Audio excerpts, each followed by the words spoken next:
And here we go. Part 2, Part B, whatever the fuck you want to call it, of episode 44 of White Heat, presented by Godzilla Media. Sponsored by our good friends at Mohawk Honda, where this spring is the perfect time to get top dollar for your trade-in vehicle with the Kelly Blue Book instant cash offer. Get a check in your hand the same day you bring in your vehicle for a trade-in. Plus, they got new vehicles in their inventory that continues to roll at Mohawk Honda, where you can find the newest vehicles coming in on their Facebook, Twitter, and other social media platforms. You can check out those vehicles ahead of time, also on their website. And also make sure you head on over to Mohawk Honda's Facebook page to find out more about this year's pet adoption clinic coming up later this month on April the 24th. So make sure you go ahead and reach out to any of the sales and leasing consultants over at Mohawk Honda, where they're always working to find the best vehicle for your budget and lifestyle. And of course, where they always go out of their way to please you. JJ, we've had 48 hours since we recorded part A of this episode. Are you still loading up on sinus medication? Oh, yes.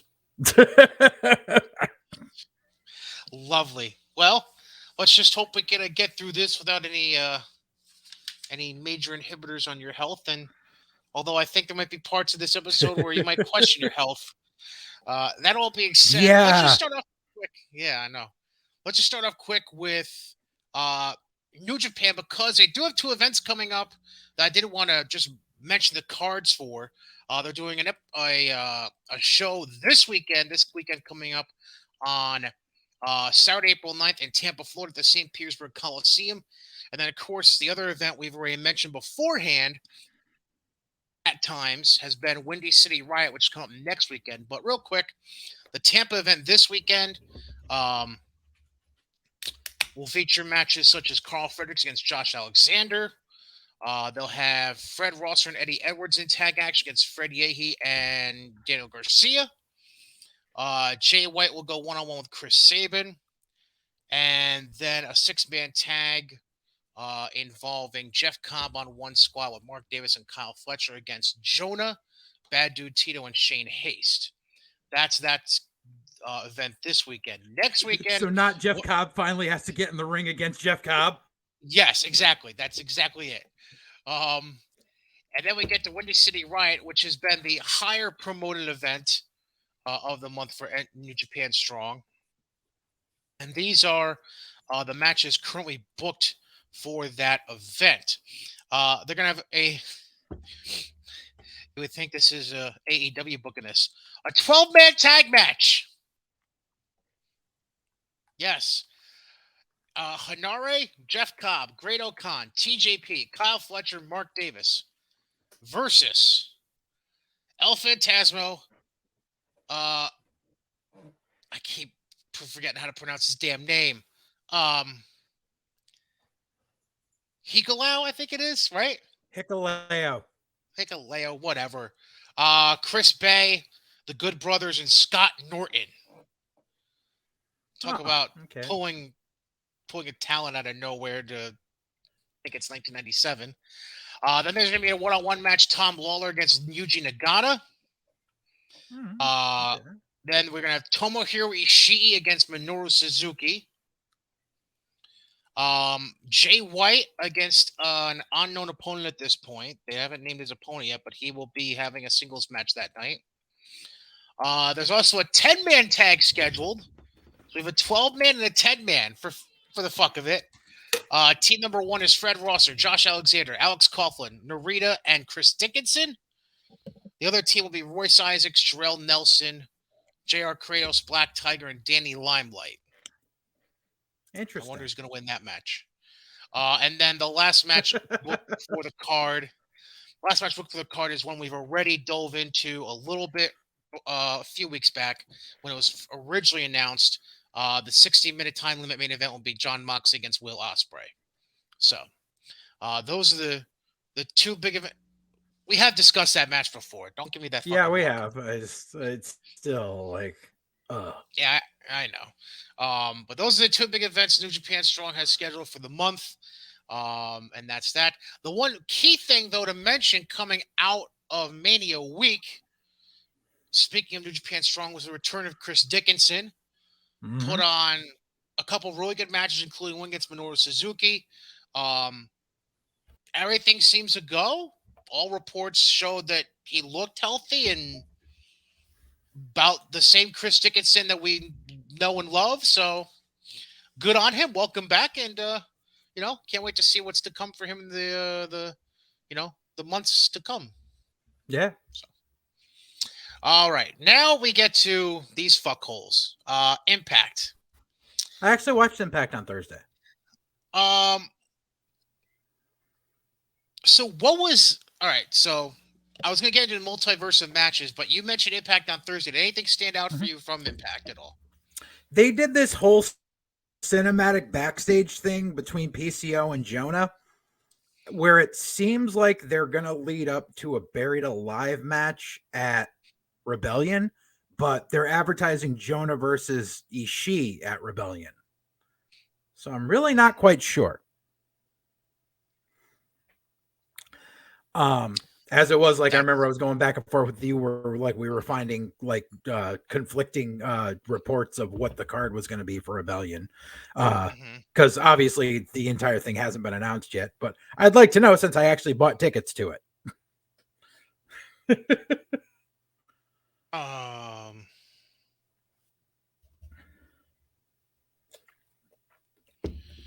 They did, however, announce Gresham versus Eddie Edwards, which will be nice. Yeah, I'm seeing here that that Gresham appeared on Impact from the looks of it that night, and he beat Kenny King in a singles match. Okay, yeah, and then Eddie attacked Gresham after the fact. Okay, yeah, and then they announced it for Rebellion. Yeah. For shocker, the Good Brothers beat Johnny Swinger and Zicky Dice. That was terrible. I don't even want to know. I don't even want to know. Oh, now it was like 10 seconds. I'm seeing the Jonah PCO thing you were talking about. Yeah, it was weird. It was like PCO was calling out Jonah in the parking lot because they were at the 2300. So it was like the loading dock area. And like it started before a commercial break, and after it came back from commercial break, it was still happening. And like it literally finished off with Jonah getting like tossed under like a pallet and like PCO literally with a shovel and dirt over him. Excuse me. So weird. So weird. Yeah. Well, it's clearly not happening anytime soon. Because well, fuck, I'd rather see PCO versus Ishii than Jonah versus Ishii. Yeah, I know. Well, before we get into the multiverse of matches from Mania Week, here's what I see so far for the card for Rebellion, which is 2 weeks from Saturday, coming based out of Poughkeepsie. Yep. Which is, how long of a drive is it for you to Poughkeepsie? For me, it's like an hour and a half. Yeah, all right. So about the same as me. So Moose and Josh Alexander for the world title. Yep. Moose apparently recently, as I was scrolling through the stuff from last Thursday's TV, he speared Su Yung at one point at a show recently. Yeah, at a house show. Gotcha.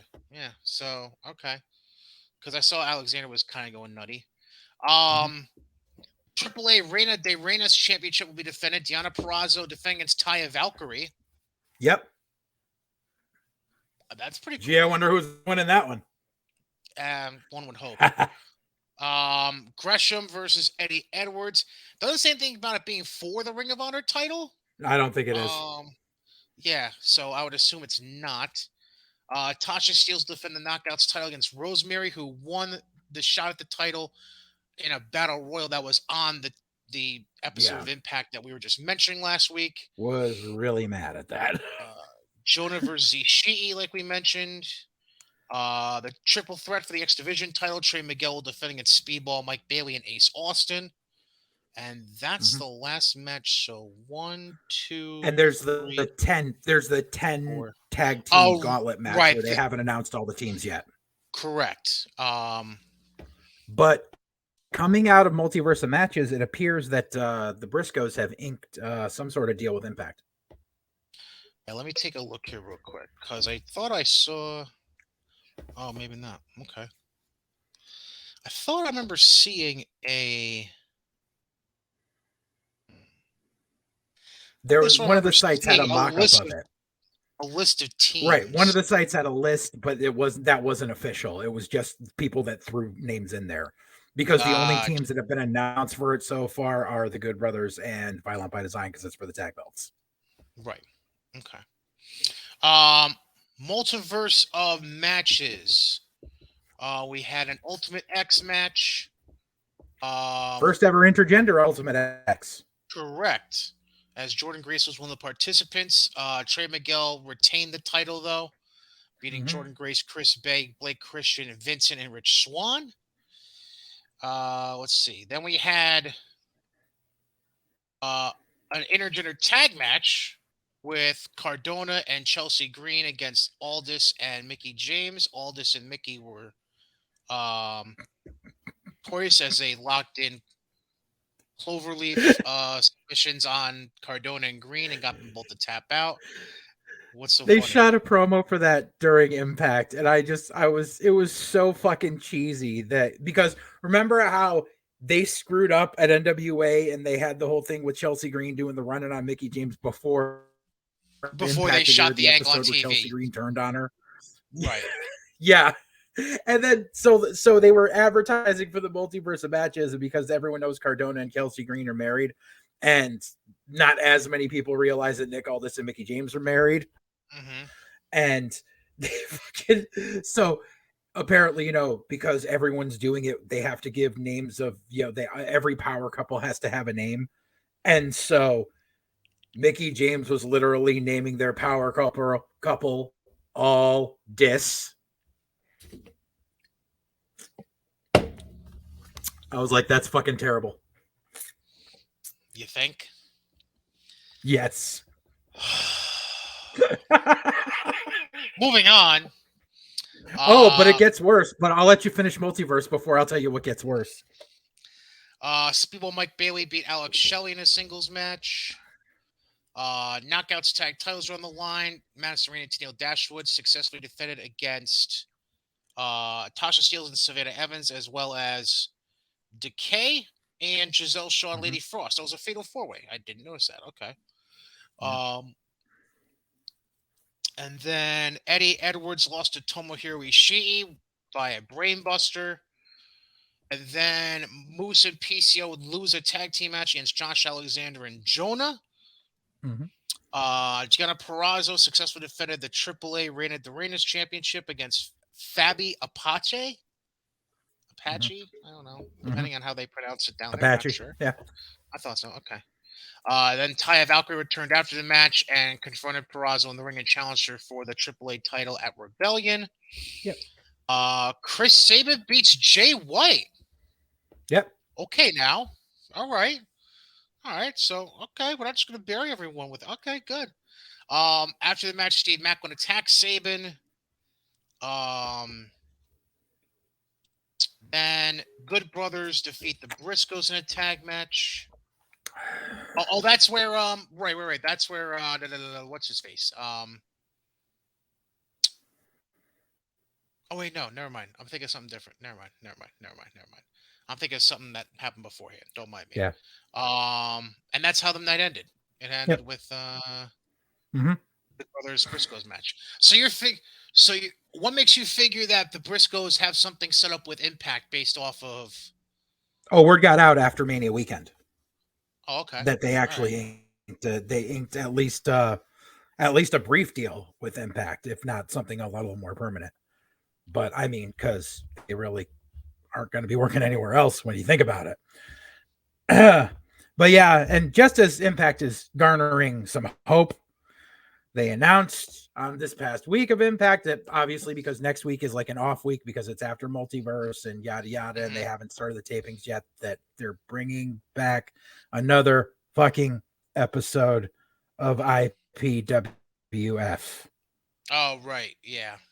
You did mention that to me before. Fuck everything.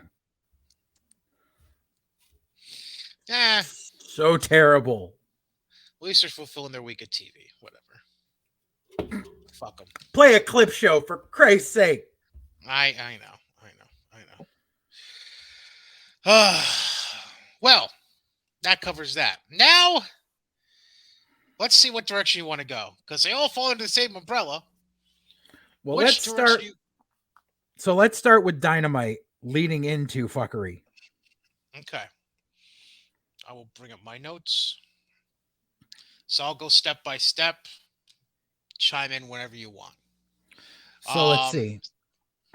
Yeah, So go right ahead. Dynamite opens with CM Punk and Max Caster. Punk taps out Caster with the Anaconda Vice, and then does a promo after, because he really had to explain what the fuck his waist gesture meant the week before. Yeah. And basically said he wants to be world champion at some point. Yep. Caster tried to do a fucking coast to coast in that match, which was awful. He was sandbagging Punk. That match should have gone 8 minutes tops with entrances. It went 15. Like no one expected Caster to go over in that. Oh, so you think Max was purposely trying to make Punk look bad? Probably.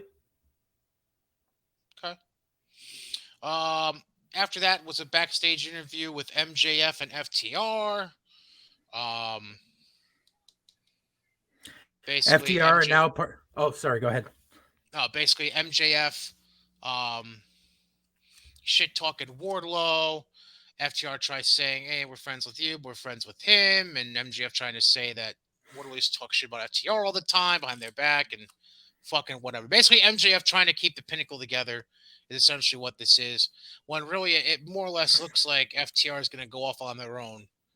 It's just they're doing it step by step by letting go of Tully first, and now the whole schmoz going on with MJF, which makes you wonder: are they actually going to keep the Pinnacle and rebuild it? Well, when I say rebuild, like refill it, or is it just going to be a case of where MJF and Shawn Spears become known as the Pinnacle by themselves? I told you 3 weeks ago when they announced the Jericho Appreciation Society that we were going to get a new Pinnacle soon enough.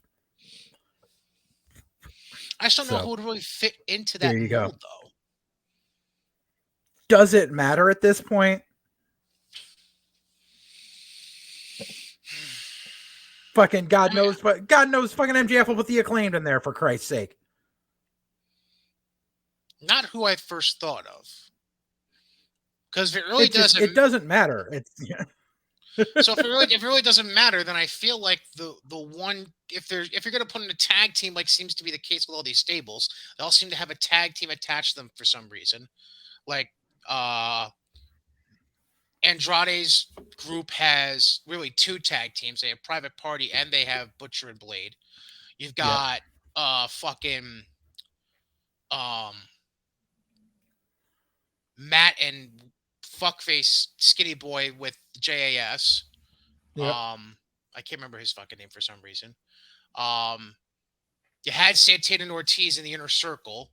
You have FTR right now in the Pinnacle for the time being.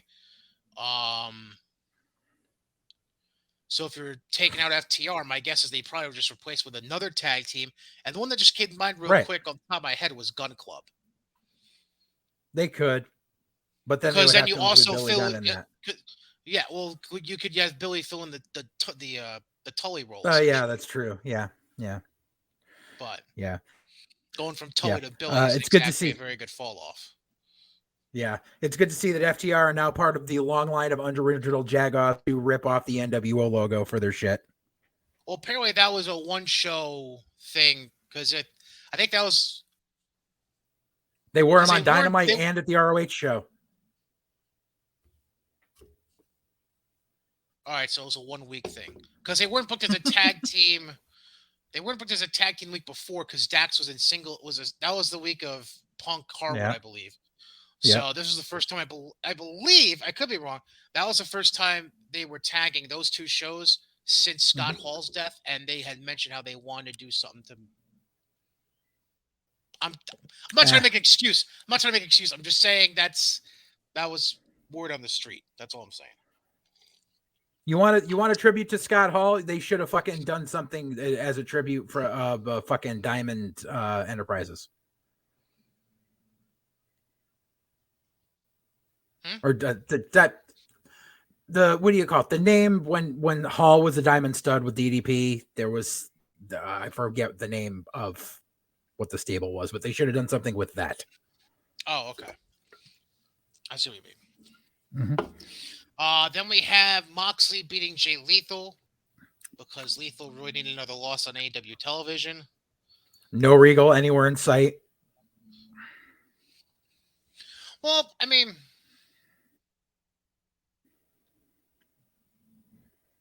the only thing that would have made sense for Regal in that match is if you just plopped him on commentary. Which obviously they did with the Danielson match later on. That night, which we'll get to in a second. But at the same time, you're not going to have William Regal go through the crowd with Moxley. That's just not Regal's style, really. But so Mox wins that match. Him and Lethal shake hands afterwards. Good for everyone. Rah rah. Then FTR beats Gun Club. Towards the end of the match, Wardlow starts coming through the crowd, trying to get to MJF, but he's surrounded eventually by security and he's taken away.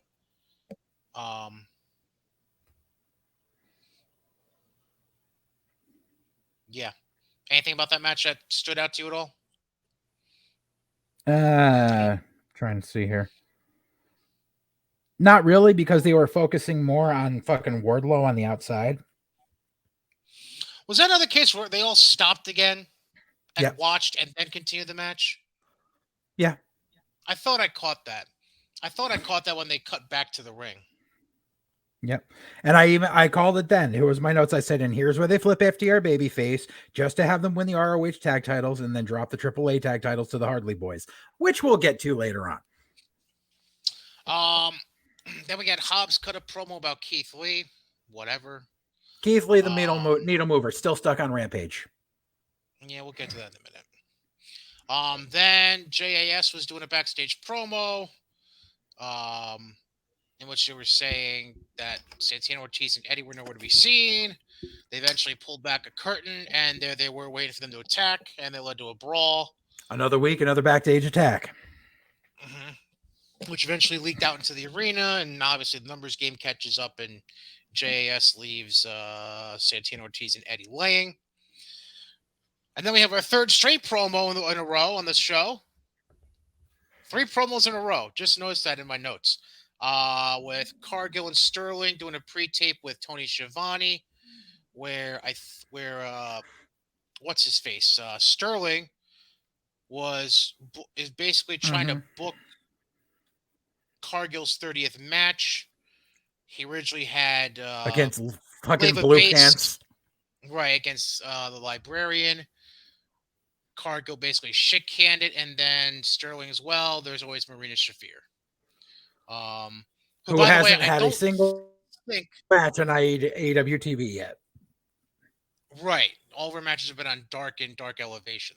That's exactly what I was about to say. Yet they've had at least 1, maybe 2 vignettes about her on TV. Well, I mean, she's they had one during NXT, that episode, so they've got to be able to have a reason. Whatever. Then we finally get to a wrestling match with Danielson tapping out Wheeler Yuta.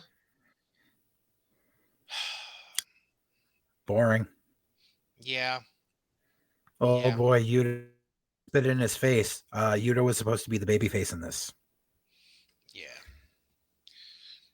It's about intensity, though. It's about intensity. It's about sucking these nuts. Then we have the Undisputed Elites, which... Episode 31. Episode fucking 31. I fucking called this shit. These unoriginal cock smokers. So 3 months ago, when Cole first arrived in AEW, I think it was after Red Dragon arrived, because they arrived. It was after Fish arrived. It was after O'Reilly arrived. Yeah. Right. So after those two had arrived to join Cole, you came on here and said, watch, they're going to call themselves the Undisputed Elite, and sure enough, they're the Undisputed Elite now. They had their championship celebration with belts they stole and didn't earn, with a box full of 3 balloons that popped out of there, 4 balloons. I don't know what the fuck that was. Then Paige and Jurassic Express eventually come down, beat them up, reclaim their championship belts. Yay! They're back Paige to the took all three of them out before Jurassic Express even fucking hit the ring. yeah, Like, how are you supposed to be a believable heel stable? Oh, and I love Paige being knockoff JBL with a Tesla with fucking horns on it. everything's a knockoff of something.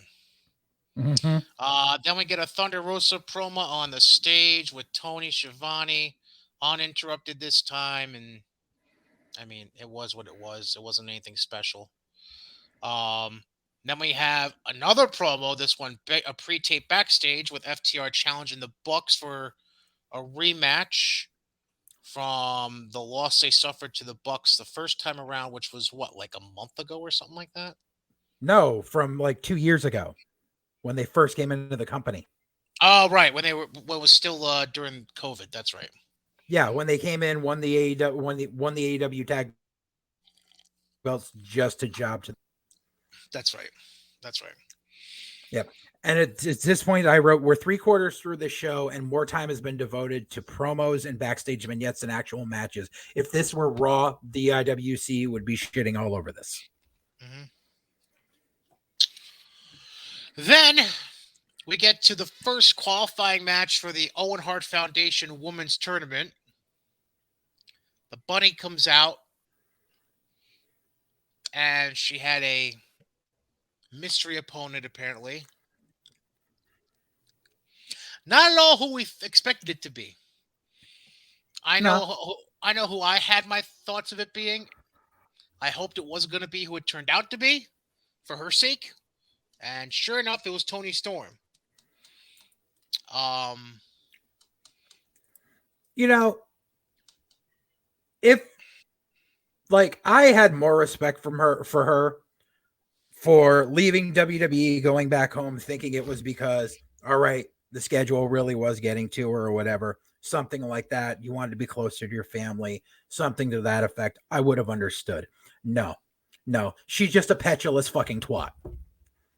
Like, there's no reason for this. And I'm sorry, but if the Warner Media execs aren't going to let the Briscoes on the show because of some shit they pulled 10 years ago, wait till one of them finds out she has an OnlyFans account. Well, so this is a side note. AEW has been doing like these AEW Road to series on YouTube, where they do like a bunch of clips and interviews leading up to their upcoming show for the week on Dynamite. Mm-hmm. So they did one for this week for Boston. Mm-hmm.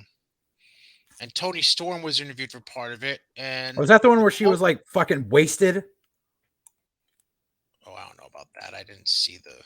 Oh, then that was from WrestleCon. Oh God, you didn't see that shit? No. There was like an online thing that like because they were interviewing people at WrestleCon all weekend, and there was like an online Q&A while like people were signing autographs, and Toni Storm was just out of it. Like she was either drunk or on something.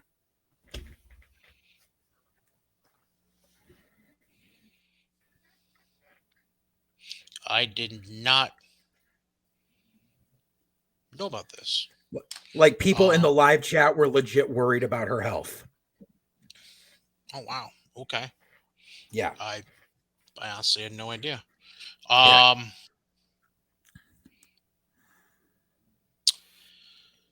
So the quote from the YouTube video I was referencing said, quote, recently I plan on retiring from the wrestling industry, which is something I've never considered in my entire life. I put my entire life into becoming the best professional wrestler I could be, and I lost that part of myself, and it brought on a lot of feelings of emptiness and sadness that I can't even describe. I traveled the entire world to be good at this. And that's really the end of the quote regarding that. So, and now she's turned things around, and she's in AEW now. Yeah, wait until she's on fucking YouTube in another fucking month. Like, fucking, like She was literally in a program with the women's champion when she asked for her walking papers. Like, you can't say you're being buried. Wait until you find out that the grass is not always greener over the septic tank.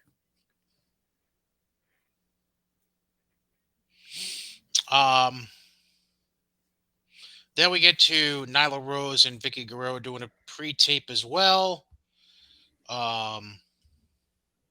About Thunder Rosa. And then we close the show with Andrade defeating Darby Allin. Now without some hijinks on the outside with, I want to say it was Private Party and the Hardys that were on the outside having a ruckus. Yeah. Yeah. Andrade proving that AEW does not have a wellness policy.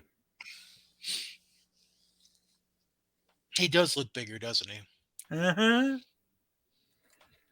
Plus, so he literally has not had a singles match on TV since the botched fire spot with Cody. But here he is in the main event of Dynamite because of reasons. Well, it's Jason Darby. That's a main event match. Okay. According to AEW, every single match they ever put on is the main event match, and they can suck my balls. Anywhooser, real quick, Rampage, because I'm assuming you didn't watch Rampage. No, nobody did. What did they do? 400,000 viewers? I don't think mine counts because it was a DVR that I watched it off of. Bucks defeat Top Flight in a tag match. Mm-hmm. Then Lambert and his goon squad are cutting a promo in the ring. Segment ends by showing Sammy Guevara and Ty Conti wrecking his vehicle with sledgehammers because fuck it, why not? Then Hook was reportedly going to be interviewed backstage by I can't remember what the fuck it was. I think it was Alex Marvez. But Danhausen comes in instead, tries to curse Hook again, fails again. House of Black defeats Fuego del Sol, Stu Grayson, and Evil Uno in a 6-man tag. Or excuse me, it was called a trios. It was a trios match officially. They called it. My bad. Another Owen Hart tournament qualifier. Jamie Hayter beats Sky Blue. And the main event, Keith Lee beats Powerhouse Hobbs. But then Starks and Hobbs put Swerve and Keith Lee through tables to end the night. Because, of course, Team Taz has to get over on the XWW guys. Well, and they just had to extend that program. Because nobody watches Rampage. Well, now it's even. Starks beat Swerve. Lee beat Hobbs. So now they got to have a rubber match. There's got to be a tag match at some point, right? That'll be on YouTube. No, I'll probably be on Rampage again. It sure is fucking going to be on Dynamite because the whole program has been on Rampage. All right. So let's get to the bullshit from Friday night that everybody's really talking about. Dude. Supercard of Honor by Tony Khan's Ring of Honor. Anybody who went into this not thinking that every AEW guy on the card was walking out of there with a belt is just fucking stupid. I'm sorry. So 4 pre-show matches. That's where all the ROH guys got to fucking work. Yeah. Well, the first match wasn't even ROH. At least I don't think Blake Christian was officially. Blake Christian was never in ROH, right? No, he wasn't, but he was one of the first people that was like announced for Supercard before the sale. Gotcha. It was just like quietly done. Well, it was essentially an AEW match in the first match of the pre-show. Cole Cabana beat Blake Christian. Mm-hmm. Nothing really. A women's match nobody really cares about. Then a tag. Tully Blanchard managed this random tag team of Jasper Kahn and who the fuck are... That's Tully Blanchard Enterprises. That's his new tag team. Who are they? Random ass indie guys. Oh, okay. All right. I was gonna say, don't tell me this is the AOP coming back. No, Is that no, what no, you? no, no, no, no, Okay. no, Good. no. They're Good. like bootleg Samoan cousin number 80 and like someone else. Yeah. Oh, okay. Bootleg Usos. Got it. Not even Usos. Like it's like a Samoan and like a Puerto Rican. Like Random.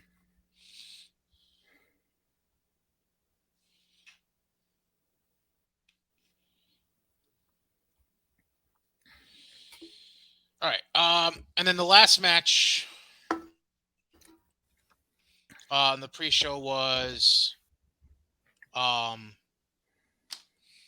Dalton Castle being Joe Hendry. Good for Dalton. You get a payday. Congratulations. Um, so the main show starts. I didn't even know they were gonna have 8 matches on the main show, but okay, good for them. yeah. They opened with Swerve beating Alex Zane in about Mm-hmm. 12. Mm-hmm. Then Tully Blanchard revealed his new client. You want to talk about letting the air out of an arena within a half hour of the show starting? I mean, number one, they had been pushing for that. Like, well, granted, this was before the Tony Khan sale. They had been pushing that Ninja Mac was going to be the big attraction of fucking Supercard of Honor. And like, number one, no, Ninja Mac is like 5 foot nothing, who fucking like, yeah, you do flippy doos. Shut up. And yeah, so then you have fucking Tully come out with fucking Brian Cage. And Brian Cage, like, it's a squash match, but it's a squash where every power move the Cage gives the kid keeps kipping up. Like, it was the dumbest shit ever.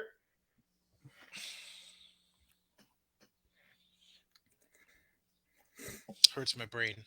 Hurts my brain. Um, then Jay Lethal defeats Lee Moriarty in about 15 minutes by pinfall. Yay. And then we get into our 5 title matches of the night. Mercedes Martinez beats Willow Nightingale for the interim Ring of Honor Women's World Title. Mm-hmm. Here's something that's really hilarious there. The Briscoes had no problem working both Impact and Supercard. Mm-hmm. Why the fuck didn't they have Deonna Purrazzo work both shows? You know why? I don't fucking know. Because Tony Khan didn't want to pay her. Because Carrie Silken approved that title change on Impact like 2 months ago, and Tony Khan had nothing to do with it. So he's going to completely distance himself from it, which I'm kind of fine with because I can't stand Deonna Purrazzo, but still, like, well, ridiculous. knowing what we know now, is it possible that a big reason that title change was because Roxy was getting a tryout? Well, she wasn't going to try out; she was signed at that point. But still, at that point, She was just signed vacate. for like another month. She was already reporting to the PC. So it was kind of like a given, like everything hadn't been inked yet. But I'm still, in that case, just vacate the fucking belt. Like, I'm sorry, but you had no problem vacating it how many times in Ring of Honor? Like, Right. just vacate the fucking belt. Yeah. I don't know. Just here's the other end of it, though. If you're willing to pay the Briscoes, I can't imagine Deonna possibly asking for more than Jay or Mark. Like, so the reason that he booked the Briscoes is because this was going to be the only opportunity to give the Briscoes FTR match. Because he knew that was going to be the draw to get people in the door. What a fucking shill. Yeah. Anyways, speaking of that, FTR defeats the Briscoes to become the new Ring of Honor World Tag Team Champions. Didn't see that coming. Bucks come out. I believe it was after the match, correct? Yes. And make it all about themselves. Yep, of course. Then we have Minoru Suzuki defeat Rhett Tice to become the new World Television Champion, which makes zero fucking sense, but sure, fuck it, why not? Because God forbid you give Rhett Titus a job. Right. By the way, the times on those matches I didn't even mention. Mercedes won in about 12 and a half minutes. FTR and the Briscoes went almost a half hour, and Suzuki essentially was a glorified squash. He won in 6 minutes. Yeah, poor Rhett Titus. Then we had Wheeler Yuta defeat Josh Woods, become the new Pure champion in about 13 minutes. Didn't see that I don't know about coming. you, but when I think about the Pure title, I think Wheeler Yuta first off. Oh, yeah. Mm-hmm. I loved all the motherfuckers defending like Wheeler Yuta's an ROH original. Shut the fuck up. No, he wasn't. Wheeler Yuta, I think, was in junior high. Right. No, like not just because he worked a couple of dark matches for ROH in like the last, like right before the pandemic broke, doesn't mean shit. Right. And then the main event. Why was Chavo Guerrero here? So did I miss that? No, it was announced randomly out of nowhere, and I feel like it was Tony Khan throwing a bone to Chavo Guerrero, be like, "Oh, no, see, I didn't blow you off. Here, come in for this pay-per-view, and I'll give you a payday." And then they do this bullshit where during the pre-show, which no one was watching, have Bandito say that if you don't abide to the code of honor, I don't want you out there. Which is why, for the first time ever in the history of wrestling ever, a fucking babyface throws his own manager out of a fucking match.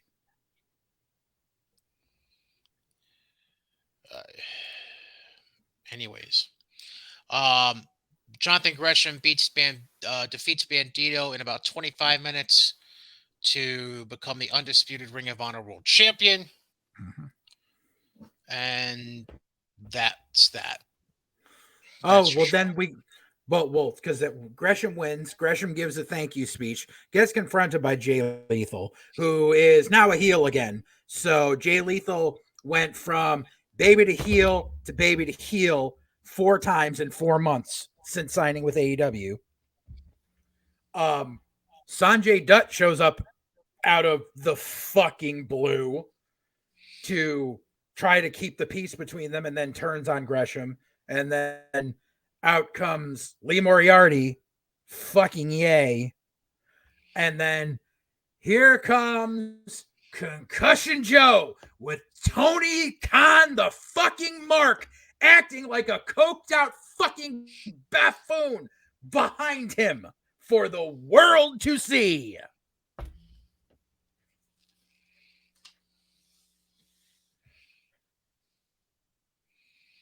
Because reasons. And now Samoa Joe is debuting this Wednesday on Dynamite. That's nice. In the Owen Hart tournament qualifier. Yep. Against Max Caster. Yep. So, because all those things make perfect sense. Because another WWE product for Max Caster to get buried by again. Mm-hmm. And like, I'm sorry, but like, Joe has been damaged goods for a long fucking time. Like, that one match they brought him back for against Cross was the drizzling shits, and everyone knew it. Everyone knew Joe shouldn't have been in that ring. Like, and he's gonna embarrass himself on TV fucking tonight. Like, the crowd's gonna go nuts for him, but he's gonna look like shit because he doesn't belong in a ring anymore. I mean, and this is coming from me who's never been a fan of Joe, but he does not belong in a fucking ring anymore. He's injury prone. He's concussion prone. He's out of shape. Like, there is no fucking point to this. But Tony Khan's new shiny toy got to be out there.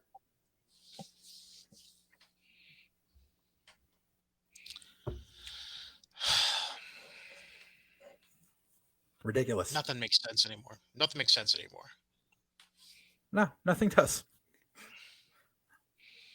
Like, even like the order of the match card for Super Card of Honor, like, you knew everyone was there for Briscoe's FTR.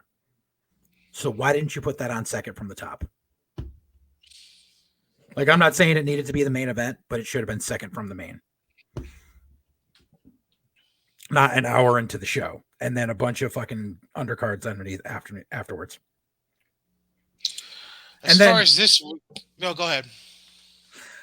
Fucking Meltzer needs to shut the fuck up. I mean, that's a blanket statement. This motherfucker trying to claim that Supercard of Honor drew 20,000 pay-per-view buys. No, it fucking didn't. Not by a long fucking shot. And then comparing it, saying Ring of Honor's pay-per-views before this were only doing like 800 buys. Yeah, no, that's called skewed essential facts. See, the thing was, Ring of Honor wasn't doing a lot of pay-per-view revenue because, number one, it's considered what you consider pay-per-view, whether it's pay-per-view through your cable provider or pay-per-view via Fight TV. And also, a lot of people wouldn't order Ring of Honor pay-per-views because you got them included in your Honor Club membership. So it didn't count as a pay-per-view buy if you were watching it via Honor Club streaming on your computer or casting it to your television. And so going with that, especially the fact that going into this, number one, AEW didn't do jack shit to advertise Supercard of Honor. They mentioned it once on Dynamite. Like, you have a pay-per-view coming up. Shill it. Let people know. No, they didn't. So number one, right there, there's no fucking way they did the number Meltzer's saying. What I do believe, and this is giving a whole lot of leeway, because they did say that existing Honor Club members would be able to watch it without having to pay for pay-per-view. And they were letting people sign up for Honor Club up until the day of the show. So, and I think Honor Club was still offering like the first fucking month free at the time too. So basically, like, a whole bunch of people signed up and got this for nothing because Honor Club's about to go away at the end of the month. I would believe that it did 10,000 streams. And Meltzer doubled the number to make it look important. And that's giving it a lot of leeway. Because the show didn't even sell out. And they were in an arena that held 1,000 people. So you're telling me that a show that couldn't sell out 1,000-seat arena did 20,000 pay-per-view buys? Fuck off. Not believing it.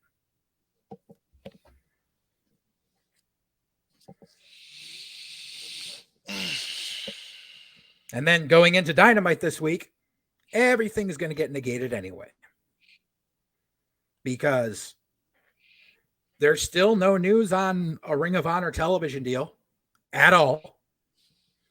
If there was, one would have broken through a news outlet source by now. And I'm not talking dirt sheet. I'm talking like actual media source.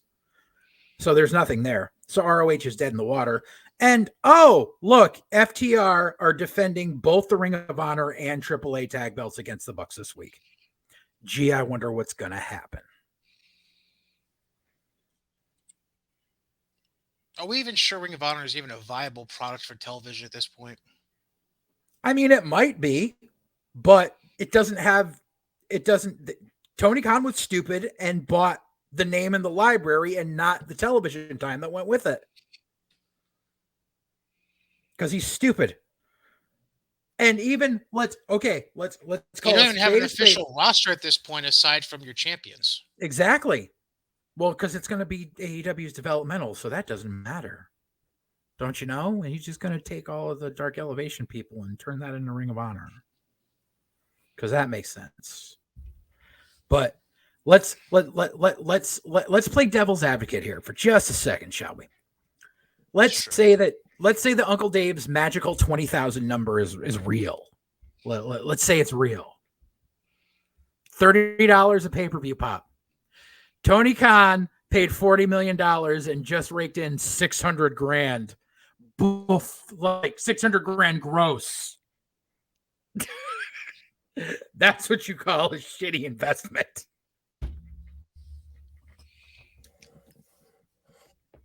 Means he's probably going to net like $100,000 off of that. And that's saying that the 20,000 is a true number. Right. Like you didn't even make enough on this show to pay Concussion Joe.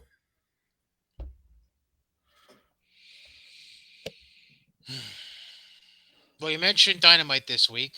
You mentioned the tag title match. Yep. Two Owen Hart qualifiers. One we already mentioned, Samoa Joe and Caster. The other, Karu Shida against Julia Hart for the women's tournament. We have a tables match, the Hardys against the Butcher and the Blade. Because we can't go a single week without a no DQ match. Right. Christian goes one-on-one against Adam Cole. Gee, I wonder who's going to win that. Eddie Kingston's being given a live mic at some point, so we're just going to hold our breath there. And then coming out now is that Tony Khan made his another appearance on Busted Open Radio today. Of course. And says he plans to go back to quote-unquote ruthless roots regarding the lineup for Rampage this week, whatever the fuck that means, and make it a stacked show. That's the other thing. That's the other fucking thing. Like, dude, you knew going into this that you had a pay-per-view to contend with your own television show. Why didn't you just make Rampage a fucking clip show and use it and fucking use it to hype Supercard, or at least the replay? Like, seriously. That's the dumbest fucking thing you could have done. You were already going up against the fact that you were going against the fucking Hall of Fame. Like, which I would really like to see. Situation. I know. I would really like to see the Peacock streaming numbers on the Hall of Fame. Because I love it. People only watch the Hall of Fame for the Taker speech. And I still want to laugh my fucking ass off if this magical 20,000 pay-per-view buys was outdrawn by a fucking 58-year-old guy giving a TED talk for an hour.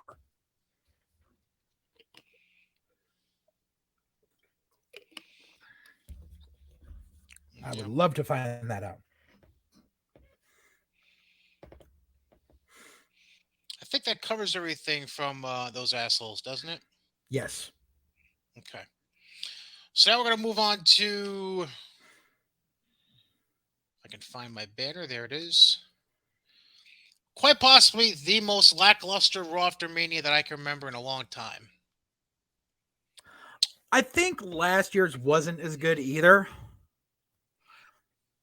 I think it's a matter of scrutiny as to which one was worse. But it feels like since everything post-COVID, like, it seems like they're trying to get away from the Raw After Mania being a big event.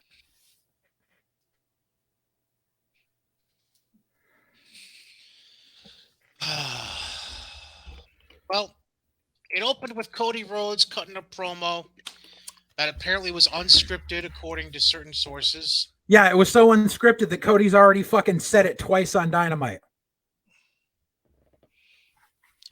Just saying. He said it was real and from the heart. That's what... Bullshit. Everyone called out the fact that he's given that exact same speech on Dynamite, and it was even featured on Roads to the Top with him workshopping it. Listen. Not to mention, let me just back it up 1 second, but maybe Cody Rhodes should pay attention to the entire product of the company he's not part of and realize that this is a storyline that Cameron Grimes has been using for the past month.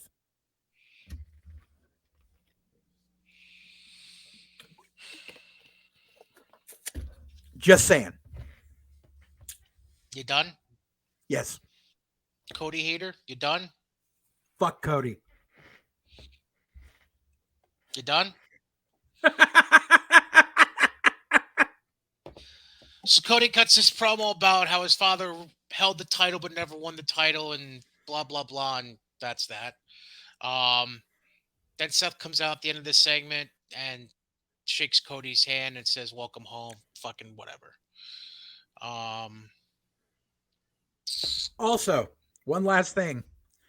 It really doesn't help that Cody cuts that promo showing that photograph. He's like, he held it above, but I always wanted to bring that belt home to him, and I never got to because my daddy died. But I'm not going to mention that Dan Lambert just gave me that exact fucking belt last week as a gift. Jackass.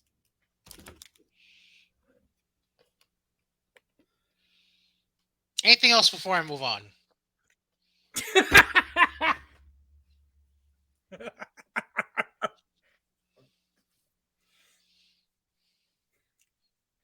I'll wait. I'm good.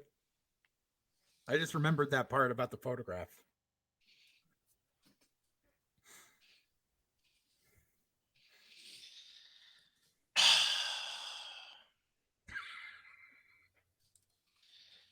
I really want to shit on you, but I don't have any good reasoning to shit on you, aside from just saying I. Because you know I'm right.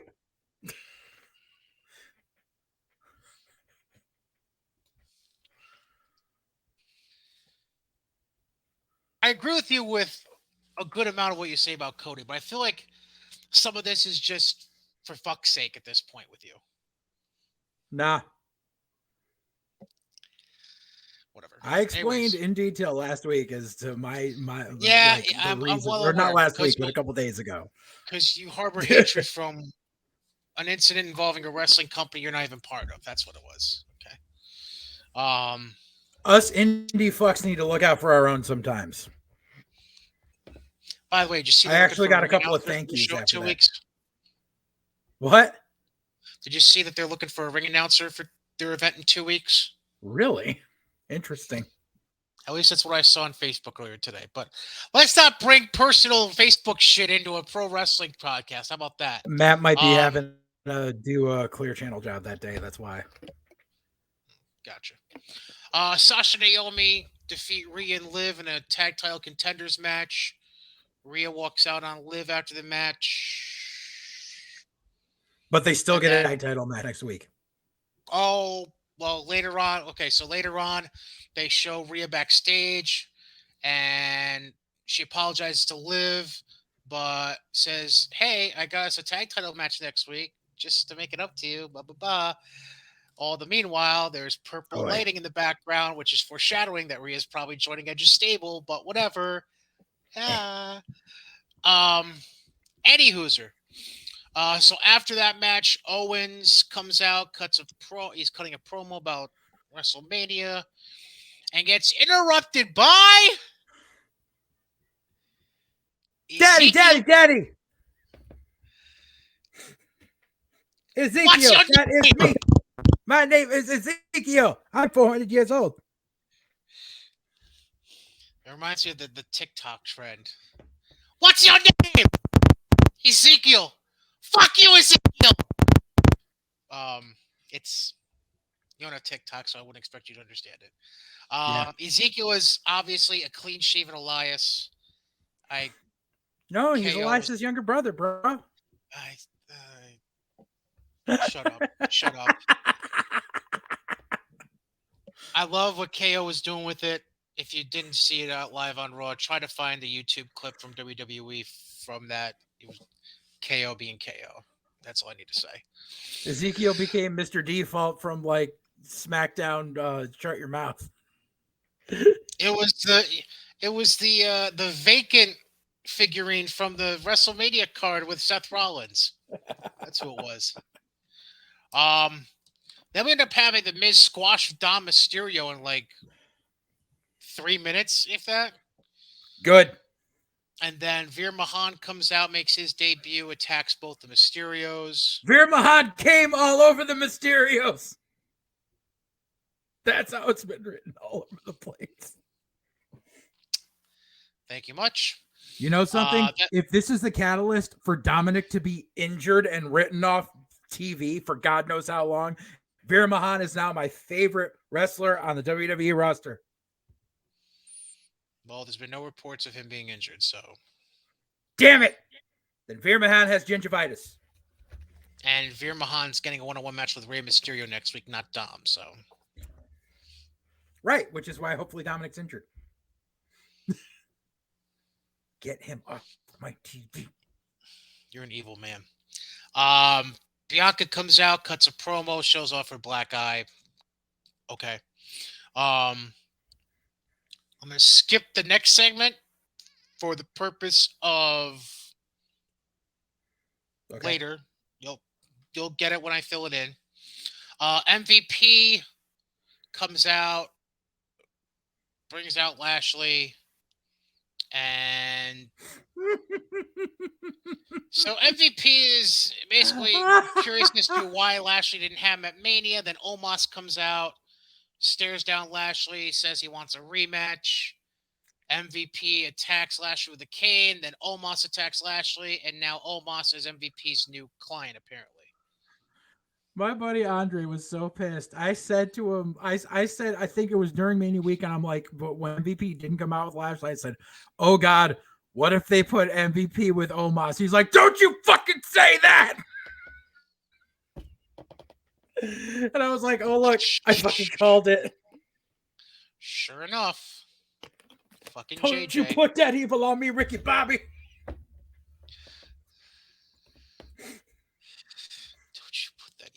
Jesus Christ. Then they had announced that Zelina and Carmella were going to have a tag match against Shayna Baszler and Natalya.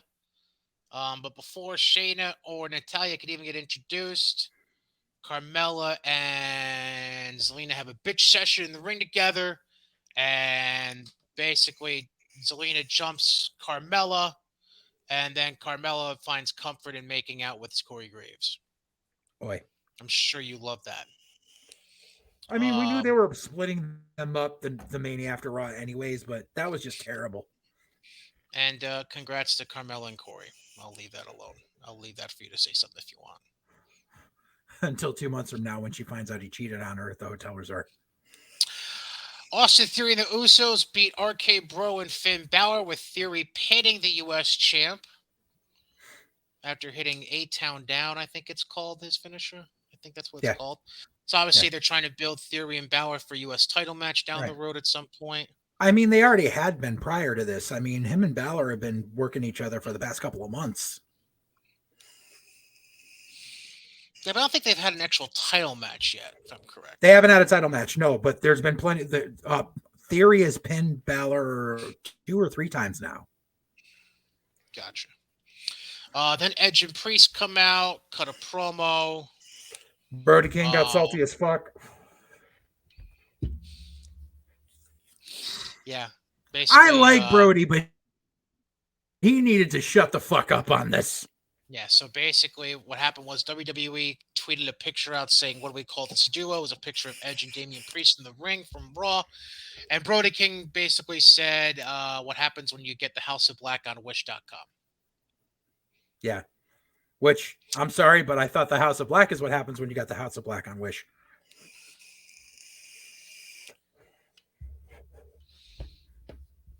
Go ahead. I know you want to do it. Do not order the House of Black on Wish. Then AJ Styles interrupts the promo, gets laid out by Edge and Priest. Big shock there. Profits beat Alpha Academy in what eventually got announced as a Texas Tornado match. Thank you, because they were in Texas. Exactly. And you see, in that case, it was okay because this is already an established feud, and they needed something to pop the crowd that wasn't announced beforehand, and they were in Texas, and they are in Texas every fucking week, like AEW has been. So all by those the way, factors, AEW is they're back in Garland, Texas for Rampage next week. Jesus fuck. But you see, at least in that case, them saying this is a Texas Tornado match, okay, there's leeway for them to have made it that way. We're in the state of Texas, so we're going to have a Texas Tornado match. Yeah. Ride 'em Cowboy. And then we close the night with a Roman promo. No interruptions, nothing, just Paul Heyman spouting out a bunch of facts, and then Roman saying, acknowledge me, and that's the end of the show.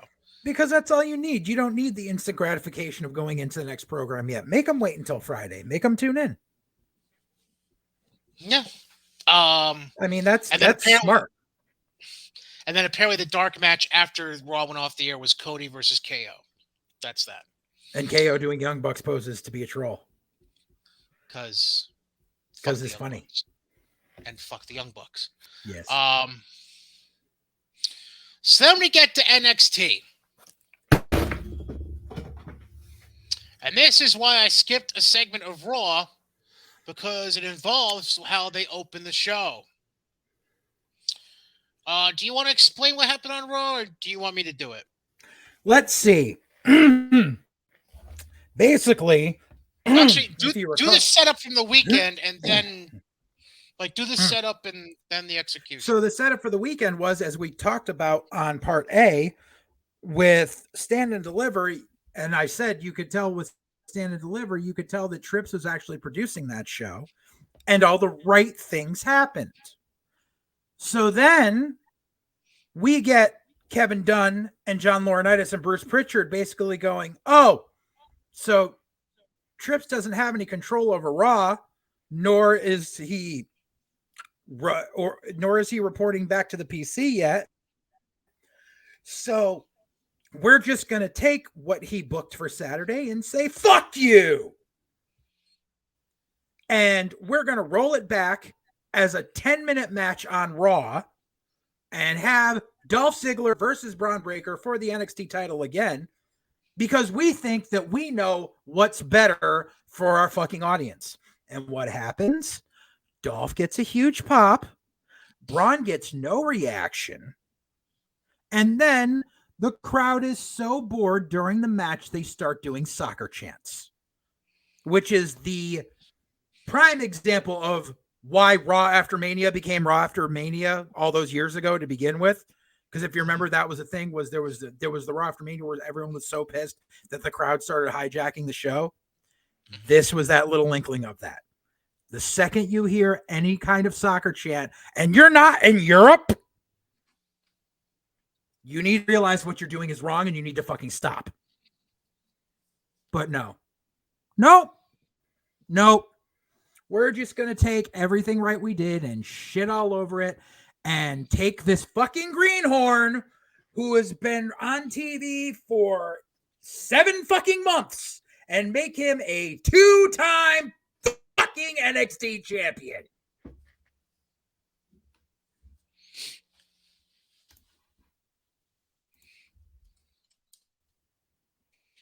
I'm going to pull up something to make people understand something. Being a multi-time NXT champion is rarefied air. Yeah. Before Braun won the belt back on Raw, only 5 other stars had been a multi-time NXT champion. Mm-hmm. First on the list, who also has the record for most combined days as champion with 504, is Finn Balor. Yep. Second, Tommaso Ciampa with 350. Mm-hmm. Samoa Joe is the only 3-time champ, but his reigns only combined to 156 days. Mm-hmm. Shinsuke Nakamura, who had 2 combined reigns for 147 total days. And then Karrion Kross had 2 reigns for a combined 140 days.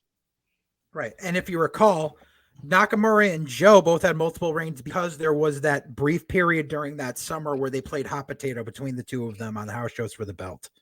Kross and the only reason Kross is a champion because he had to relinquish it the first time because of his shoulder injury. So never really got same thing with Tommaso. Right. And Tommaso had a great run, but had to relinquish and then eventually got it back. Right. Yeah. So I believe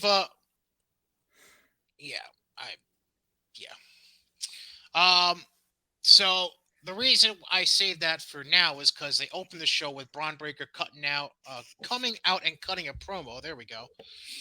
And that crowd was not happy. No, they were not happy. Eventually, Which Gunther comes out. Oh, go ahead. Mm-hmm. Go ahead. So here's the thing. So I was reading some things online. Now, were they back at the PC or were they in Texas with a very, very similar setup? That looked like Florida, I thought. Yeah, that's what I thought. because I was reading a lot of stuff online because like basically like some people point out they're like, boy, you people are fickle. Like I thought you liked Braun Breaker 2 weeks ago. Yeah. And I saw these people talk. They're like, oh, this is all these people that stayed through the weekend of WrestleMania and just decided to catch NXT. I'm like, no, they're back in Florida. Like that's the PC. That right. Wasn't somewhere in Texas. Like that they made look identically like the PC. So that rumor went right by the backstage segment said it was exactly. Cause there was like one or two people who kept defending everything like to their own thing. They're like, oh no, there were so many new people in the crowd. Like I've been there for every week of NXT, and there were so many different faces there, and there were people that don't follow the product who are yelling, "Who are you?" at established stars. Number one. No one in NXT is an established star. It's developmental. Number two, those people that said that shit are the people that I've been complaining about since the reboot. Right. And this goes to show it's like, oh, the family and friends aren't making it around as much. And the actual paying fans are getting to be heard now. This is what happens because I'm sorry, but here's what people don't seem to fucking understand. If you're in front of the same crowd week in and week out every fucking week of the year, then you're not honing your craft.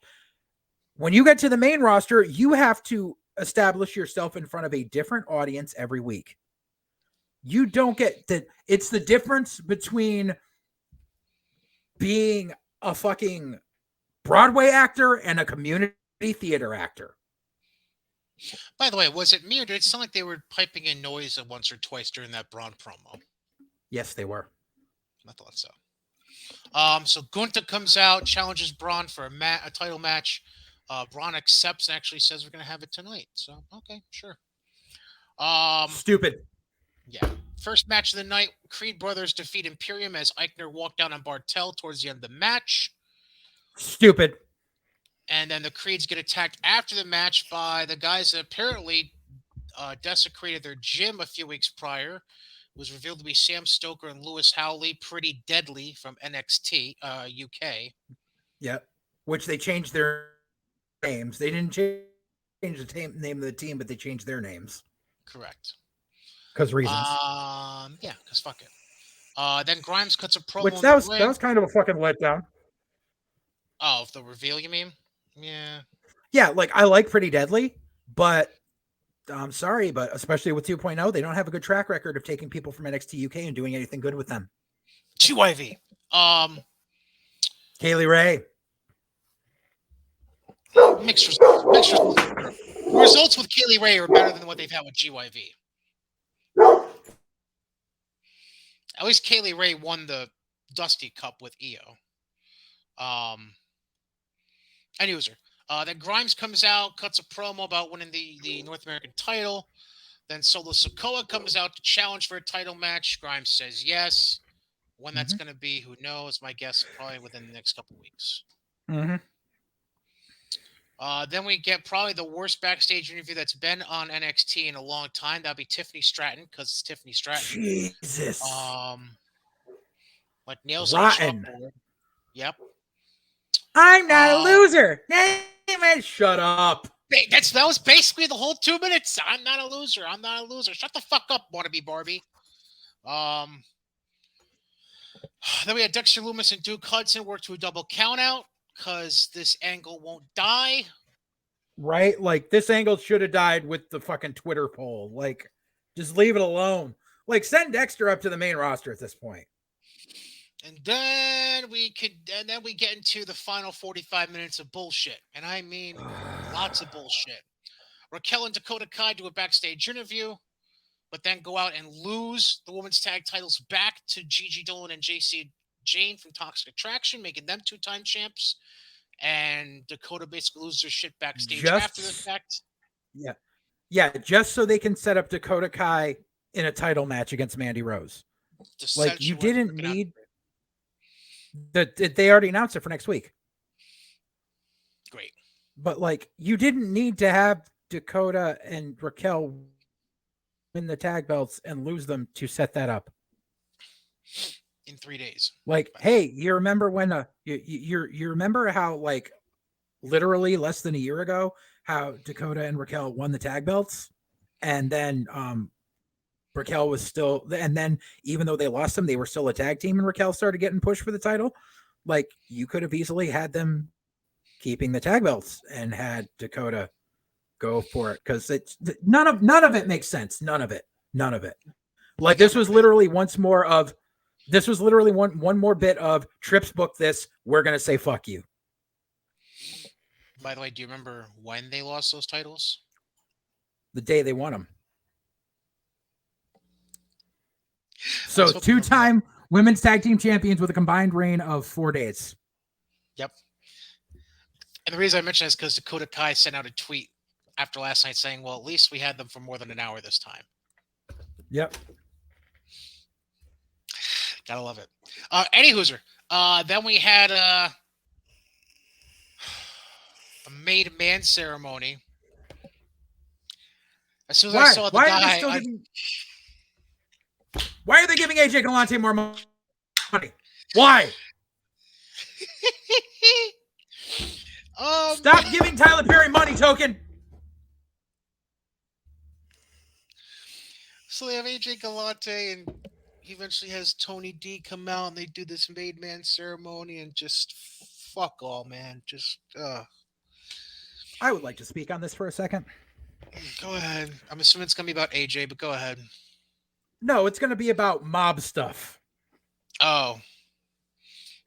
Go ahead. So, my father worked for the mob. My father worked for a bookie who was connected. My father did a lot of things in his younger days that I learned about later on in life after his passing.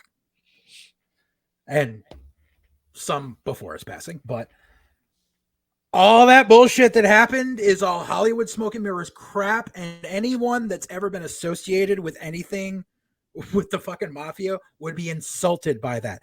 That entire fucking segment was literally Bruce Pritchard's idea of what Italian Americans are like. And AJ Galante going along with it because they went, here's money. Well, yeah. The made man, the ring, the code of silence. For Christ's sakes, how many times am I going to hear the term code of silence used in wrestling in the wrong fucking way? Every couple of years, they pull it out of the fucking dust balls. Basically. Fuck off. That was an insult. That was like, people go off about people doing blackface in this day and age. People get canceled for fucking doing shit like this in this day and age. Hashtag cancel Bruce Pritchard. I'm going to start it. Jeez. Well, the show didn't get any better after that. Yeah, no shit. Thankfully, I was out of the room while this match was happening. Because I saw not Wendy Williams versus ass bitch. And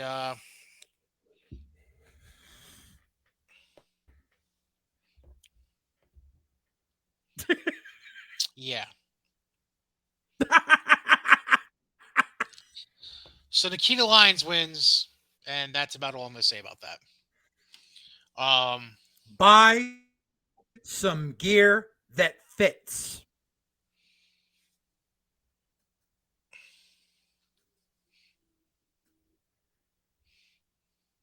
Yeah.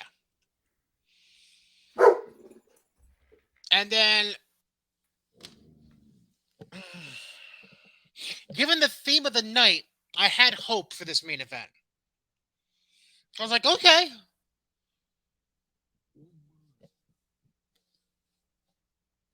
Dakota and Raquel dropped, so maybe there's a glimmer of hope here.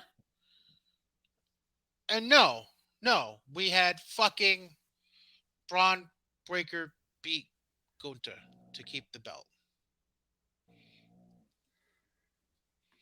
Remember how Walter was an undefeated juggernaut for over 3 years? Remember how he took a year ago at Stand and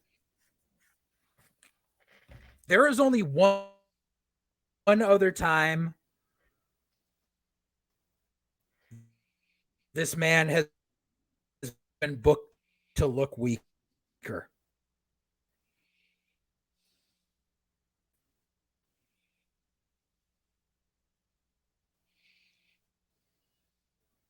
And that was only because he didn't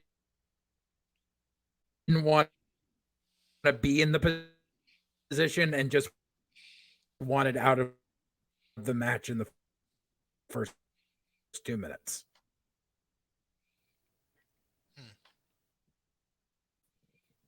And that was the Survivor Series match. Oh, right.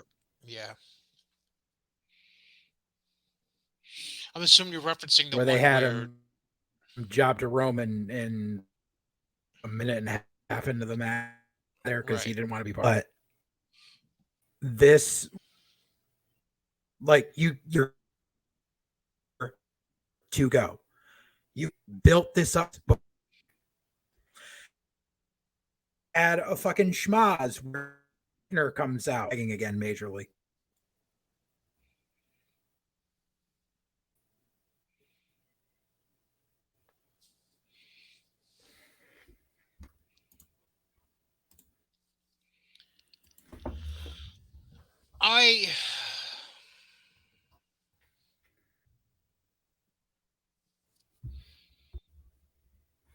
I wanted to say something positive, but I have nothing positive out of that result. I'm just, I have nothing at this point. I really don't. It's I just just utterly don't get it. ridiculous. Because, yeah.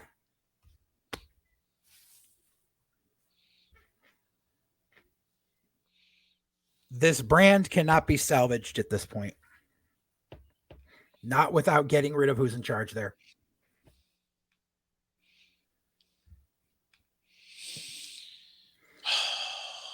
I don't know. I can't. I'm beyond confused at this point about what they want to do with NXT because they were going in a certain direction the last few weeks leading up to Mania week. Then they execute the way we assumed more or less they were going to execute Mania week. And then within 48 hours, no, 72 hours, it's all, they did a complete 180 on everything, basically.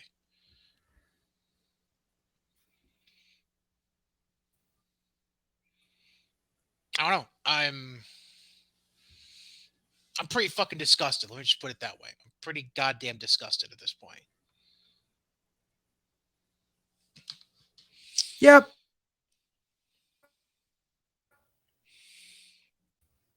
All right. So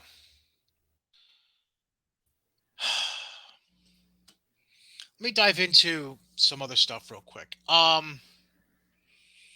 So I have a direct quote from Twitter from Pat Buck, who apparently, what's up?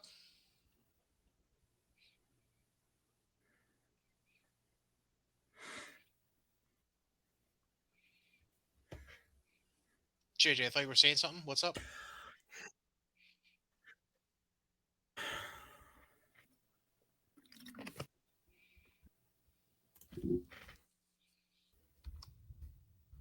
Okay. So,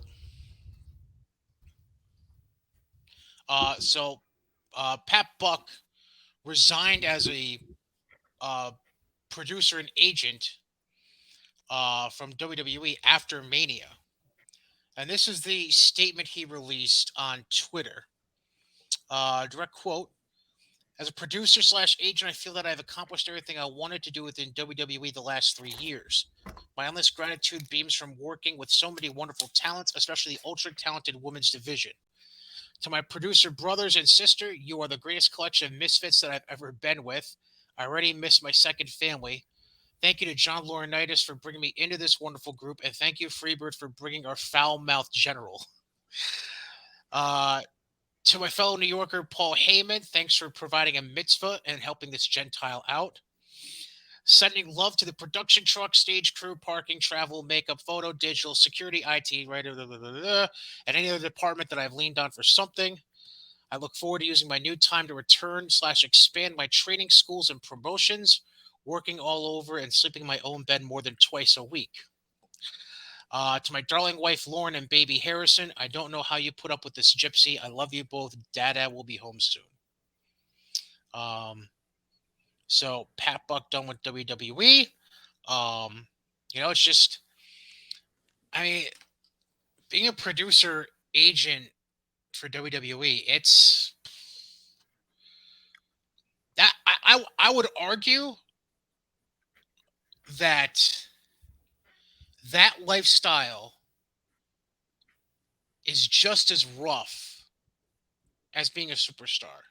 Now, because think of it this way, a superstar is bumping 3 times a week. But if you're part of staff that's, because one thing Pat mentioned that wasn't in that quote, like, aside from the stuff he was doing on the road, like, even when he was home for a day and a half to 2 days, he'd still be doing production meetings and Zoom meetings and conference calls and all kinds of shit. So really his day and a half to 2 days at home weren't really days at home. They were work from home days. Um so I'd argue really that being a producer agent, like, that's as much of a shocking lifestyle, maybe even more so than as a superstar. Because at least as a superstar, you can go home for a couple of days and not bump in the ring. Now, obviously, WrestleMania week's a totally different animal because WrestleMania week, I mean, that's fucking nonstop with all kinds of shit. But aside from Mania week, really, I mean, you're at least you get a couple of days to not have to take bumps, and the only real obligation you have to yourself at that point is just go to the gym and don't look like a slob when you do come back to the ring a few days later. Um, I mean, that's rough, and I'm glad that Pat's able to walk away on his terms and get back home and do his thing. Um, I think you have always some kind of connection to Pat, so you could probably expand on this a little bit and what this means for him. Yeah, I mean, I've worked with Pat in the past, a couple of times, and also the thing that a lot of people don't realize is that on top of being the producer and agent at WWE, while he was doing that, he was also still helping run 2 schools in Jersey. He was helping run Create a Pro and Wrestle Pro Academy, and he was helping Kevin Matthews book for Wrestle Pro and Wrestle Pro Alaska. So even when he was at work on the road, he was calling and Zooming with KM to book that shit out along with training kids. And so he just kind of wants to get back to being at home, being a family man, helping train new kids, which the thing is, you can definitely tell, especially with the Creative Pro Academy. I've been able to tell from students from there that I've booked kind of who have fallen under Pat's tree a little more. Um, they're a little, and it's not as far as skill, but just the way they handle business. They're a little bit more well-rounded, a little bit more humble, a little bit more soft-spoken. And Pat is a good influence in that matter. So I think it's a good change of pace for him to be back home, to be a family man, and to also help out the next generation in his own way.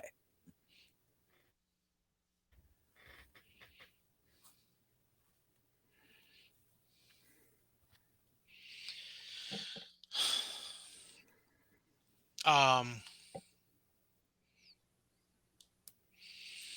yeah, I mean, now I'm trying to remember Pat's with Creative Pro. What's the other? Wasn't there another school he's involved with though? Wrestle Pro Academy. Oh, Westbrook Academy. That's right. That's right. That's right. Um,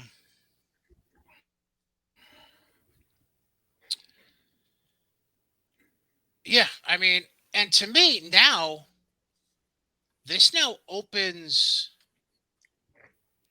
Now that he's able to provide proper focus, that just that only can further enrich the indie scene at this point Yes. and make it feel, how should I say, less bastardized than it has Mm-hmm. been in recent Mm-hmm. months. I'll Yeah. leave it at that. Mm-hmm. So yeah, I mean, good on him. I like it, and I can only hope for the best for Pat, and I know you do as well. So that's great. Yeah. Um, Something else I'm not sure. Um, this is something I'm not sure you really saw, but it's made its rounds on a couple of places. Apparently, Conor McGregor decided to tweet out after WrestleMania asking why he wasn't booked for WrestleMania. Because that train set sail a few years ago.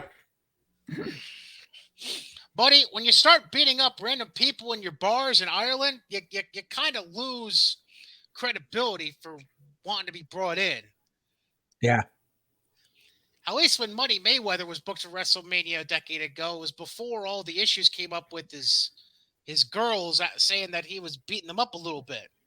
This was pre Yeah. domestic assault Floyd Mayweather they booked. You um I don't know. Yeah. I'm gonna go with a hard no on that one, Connor. Hard no. Oh, good lord! I can't believe that was an actual thing. I saw that tweet and I wanted to roll over and cry. Um, Apparently at some point Seth Rollins has said that he prefers Raw to be 2 hours, calling the 3 hour show obnoxiously long. He's That's not that's wrong. nice. No, he's not. Um, what else we got here? Anything else? Oh, oh, yeah. So Twitter's been interesting the last few days. Um, so I saw something on Twitter over the weekend. I want to say it was Saturday night, maybe Sunday. I have the screenshot of the tweet. So give me one moment here. It was This tweet was actually Monday night, but it was insinuated before that during WrestleMania weekend.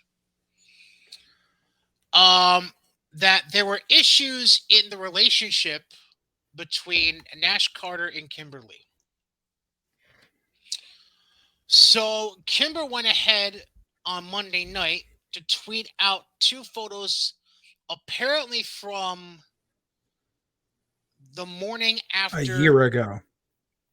Right, but the pictures were taken the night after, or excuse me, the morning after a night where Nash Carter had gotten wasted, according to Kimber, and hit her so hard it split her lip open. To which she said, quote, "He told me I'm a wrestler, so I'm always marked up.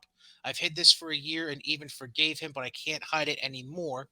But then she went on to say at some point that they were working things out and that he loved her husband.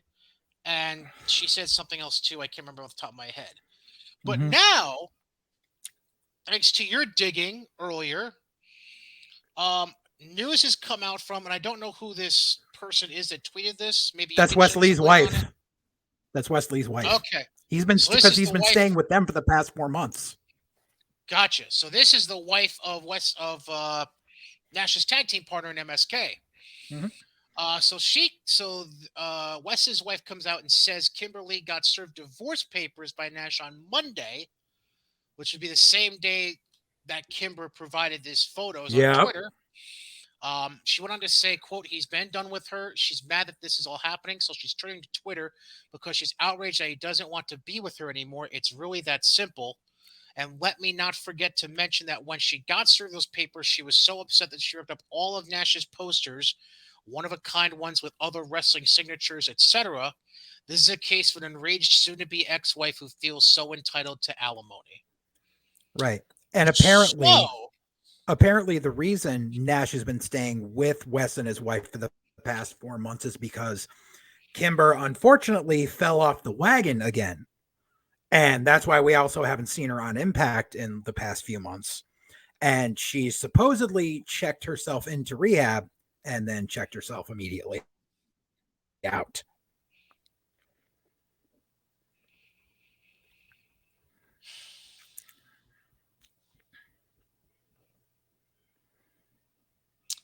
um, so what we're basically saying is, all right. Let me try to preface it with this. I grew up in a household where, because my parents divorced when I was like 6 or 7 years old, the household I grew up in was uh, all female. It was my sister and my mother, and then me. And then my brother came around when I was in like 8th grade, but by then I already had all my morals and shit built in here. So by Mhm. being raised in that kind of household, I was essentially raised with this prevailing dominant mindset of always respecting women. Right. Something which annoyed me when I would hear certain stories from classmates in high school about parties and Yeah. getting trashed or getting high or whatever and fucking out girls. And like I've always had a very high moral standard about how to treat women personally. And I'm sure you're the same way because you and I are Yeah. very like-minded. Yeah. Um, so anytime I hear about this kind of stuff, at least the allegations that were being laid out by Kimber, um, the first natural reaction I have is anger. But at the Right. same time, because of the way stories like this have been, both within the wrestling industry and beyond, over the last 5 to 10 years, there are certain cases where, because of who's being alleged, you take a step back and do more digging before having a rightful reaction to it. Now, Yeah. because I didn't know of anything in Nash's background, that's what I did. I saved the photo of the tweet from Kimber, but I also wanted to have reservation on it before casting judgment. Yeah. And now with this new progression, I I think it's evident that I'm not going to sit here and say I don't believe Kimber. It's totally possible that this happened, and I'm not going to say her or Nash are in the right or wrong for what they have or have not done. What I will say is this: Kimber sounds like someone who has suffered her fair share of Toxic ab- relationships. yes, abusive relationships. Thank you. That's basically what I was going to say. Yeah. And we know we briefly Yeah. discussed one the other night, and I'm not going to bring it up because Yeah. They don't deserve the press.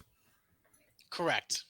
Um, all I'll say is we both JJ and I both share the same sentiment of fuck this dude, but that's all we'll say. Yeah. Um, I think Kimber is somebody who I don't think she needs rehab. I think she needs intensive therapy. Um, Yes. Absolutely. and speaking as someone who has been treating and dealing with depression, um, the last few years, pre-COVID. So it can't even say it's COVID-based depression. This was pre-COVID, and yeah, you too. Um, Yeah. you know, we, I I feel like because I've gotten to know what my symptoms were and recognize them better. It's easier for me now to see symptoms and red flags on other people who should get therapy and Yeah. be diagnosed properly. And I just feel like Kimber is one of those people where either she's refusing it or she's not, her eyes aren't completely open to the fact she needs it. But somebody in her life needs to Yeah. step up before this goes the wrong way. And I think you know what I mean by the wrong way. Um, somebody needs to step in. I don't care if it's a fellow wrestler. I don't care if it's a family member. I don't care who it is. Somebody needs to step in, sit Kimber down, and say, even if it's not impatient. I'm not even saying she needs impatient, but she needs something. Whether it's Yeah. like I went to intensive outpatient where I was going to I was going somewhere 3 days a week for about 5 to 6 weeks. And then I got assigned a therapist. I've been seeing a therapist weekly ever since. Like that's even just something is like that, just to get a starting base to go from. Like she needs something. Um, Yeah. and I hope that all works out because I mean she's obviously in a bad place, and the last thing we want to hear is the wrong kind of ending to that story, if that makes sense. Yeah. Uh, let's see here. What else? What else? What else? What else? I don't think there was anything else. Alexa Bliss wasn't in Dallas at all during WrestleMania week, which that Yeah. even shocks me behind the scenes. I'm not sure why they wouldn't want her there. Um, apparently AJ tried getting Taker to come out of retirement for one more match. I don't know why. Um, oh, Jerry Lawler is going to fill in for Corey Graves on the commentary table for Raw this coming week. Yay. And one last note, apparently, so obviously there's some people who probably are wondering why things happened the way they did after the Miz and Logan Paul beat the Mysterios at Mania. Apparently, according to Logan Paul, because Logan Paul has since recorded and released his latest episode of his Impulsive podcast, Mhm. which, by the way, he also interviewed Becky Lynch, I think, for part of that. He interviewed Sasha Banks for part of that. So if you can Mhm. find it, go watch it. It's a very wrestling focused episode of his podcast, which obviously usually isn't. It's very pop culture featured usually. Yeah. Apparently during that podcast, Logan Paul revealed that he had negotiated a baby face turn within the means of his contract for the match, I guess. Um, I that's the way guess. he put it. So that's why Miz did what he did, apparently. So Right. I would assume, like we mentioned, kind of keep your eyes open for Miz and Logan Paul down the road for one-on-one. That'd be my assumption. Yeah. Um, anything else we missed, or do you think we covered everything? I think we covered everything, considering how saturated of a last 7 to 10 days it's been. Yeah, it's been a lot, but I think we did a good job covering it all. Hence why we did 2 parts. Yeah. All right. So that being said, that wraps up episode 44, part B of White Heat. Presented by Godzilla Me. A special thank you again to our friends at Mohawk Honda in Scotia Glenville and Mohawk Chevrolet in Malta, as well as our friends at Johnstone Supply in Troy, who will be much more factored into the conversation as a sponsor of this show come the end of summer as football season kicks back up. But that being said, JJ Alexander, Brian Cady, we're signing off for now. Enjoy your next few days, and for the meantime, goodbye, JJ. Goodbye, JJ.